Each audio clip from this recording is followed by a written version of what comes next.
Salut à tous, aujourd'hui je vous emmène découvrir la plus énervée des Mini, comme vous pouvez le voir, la GP, 3000 exemplaires dans le monde pour cette édition limitée, seulement 99 pour la France qui ont déjà tous été vendus. Alors, comment elle se différencie de la John Cooper Works de base, sur laquelle évidemment elle se repose? Eh bien, déjà par le style, regardez, on a des boucliers bien plus musclés à l'avant.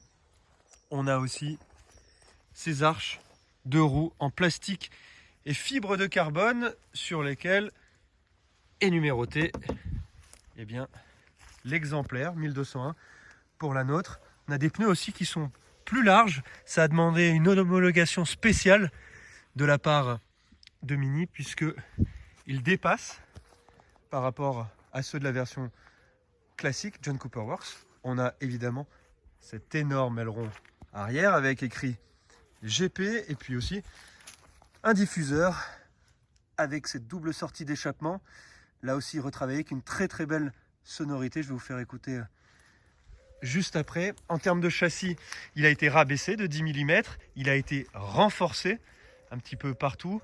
Que dire de plus par rapport à ça? Les jantes, oui, les jantes. Elles sont spécifiques, elles sont plus légères. On a essayé de gratter quelques kilos un petit peu partout, notamment à l'intérieur, je vais vous montrer. Regardez, il n'y a pas d'essuie-glace à l'arrière. On grappille des grammes un peu partout. Il n'y a pas de banquette arrière, ça vous rappellera sans doute la Mégane RS Trophy R. Mais cette barre-là n'a pas de fonction de rigidification, elle sert uniquement à maintenir les bagages à l'arrière.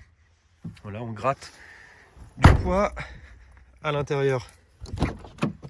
La climatisation automatique est en option. Là, on l'a, c'est un pack qui coûte 5000 € de plus, ce qui fait grimper le prix de la voiture à presque 50 000 €. Évidemment, il y a des éléments spécifiques. Le rappel du volant. On a une instrumentation spéciale entièrement numérique, des palettes avec équipé. Le numéro toujours de l'exemplaire, les tapis et les sièges spécifiques aussi. Je vais vous faire écouter un peu le son. Voilà, ça chante pas mal.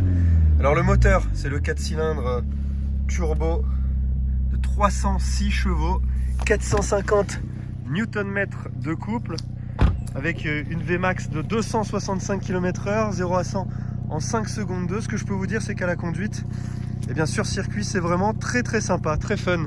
On a une voiture qui est rivée au sol, hein. Là, on a des pneus normaux. On peut avoir des semi-slick en option, mais la voiture est vraiment ventousée. Le train avant, eh bien, il est incisif. Le train arrière, il est bien verrouillé aussi.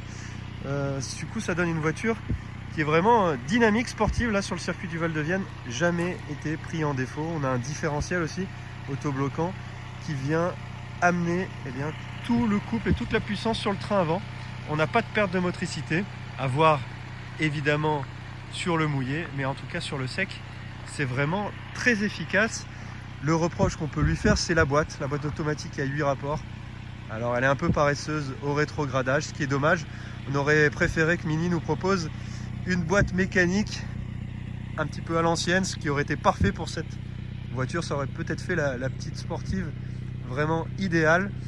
Et puis sur route, c'est tout le contraire que sur circuit. C'est une voiture qui est un véritable bout de bois. On ressent vraiment toutes les aspérités. C'est pas très agréable, ça sautille beaucoup. Et puis on a le volant qui est très sensible, la direction qui est très sensible à la moindre petite aspérité. Eh bien, on a la direction qui va vers un petit peu vers tout et n'importe quoi. Ça donne beaucoup de mouvement dans la direction. Il faut vraiment maintenir son volant fermement. Donc on va dire que c'est une citadine qui n'a plus rien d'urbain. Elle est vraiment faite pour un usage de piste. Et sur autoroute, après avoir fait 400 km avec, je peux vous dire que vous avez qu'une envie, eh bien c'est d'éteindre le moteur, parce que c'est pas très bien insonorisé non plus. On a essayé de gratter du poids et donc forcément là encore c'est pas super agréable. Vraiment, la Mini GP, elle porte super bien son nom, GP pour la piste, et puis c'est à peu près tout.